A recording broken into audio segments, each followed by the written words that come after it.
ന്യായ സാധനമാണെന്നൊന്നും ഞാൻ ഒരിക്കലും പറയത്തില്ല. ബാഡ് ബോയ്സ് എന്ന് പറയുന്ന സിനിമയിൽ എനിക്ക് കുറച്ചൊക്കെ ഒരു ഇതായിട്ട് തോന്നിയത് ആ പറയുന്ന റഹ്മാൻ എന്ന് പറയുന്ന ഒരാളുടെ ഒരു ക്യാരക്ടർ മാത്രമാണ്. അതിനകത്ത് പോലും ഒരു റിയലിസ്റ്റിക് അല്ലാത്ത രീതിയിൽ വലിച്ച് ഏച്ച് കെട്ടി ഉണ്ടാക്കിയ ഒരു ക്യാരക്ടറാണ് ഈ പറയുന്ന റഹ്മാന്റെ ക്യാരക്ടർ. ഇതിനകത്ത് കോമഡി എന്ന പേരിൽ കുറെ സോഷ്യൽ മീഡിയ താരങ്ങളെ കൊണ്ടുവന്നിട്ട് കുറെ കോപ്രായങ്ങൾ കാണിച്ചു കൂട്ടുന്നുണ്ട്.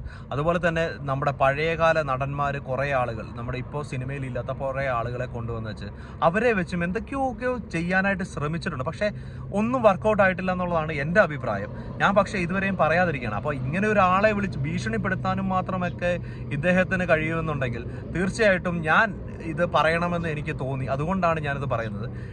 ബാഡ് ബോയ്സ് എന്ന് പറയുന്ന സിനിമ ഒരു 10-ൽ ഒരു 2 മാർക്ക്, അതിൽ കൂടുതലൊന്നും കൊടുക്കാനുള്ള ഒന്നുമില്ല അതിനകത്ത്. നല്ലൊരു സിനിമയ്ക്ക് നല്ലൊരു പാട്ടില്ല എന്ന് ഞാൻ പറയുന്നില്ല. റഹ്മാനെ കാണിക്കുമ്പോൾ ഒരു BGM ഉണ്ട്, മറ്റേ ഒരു ബാക്ക്ഗ്രൗണ്ട് സ്കോർ ഉണ്ട്.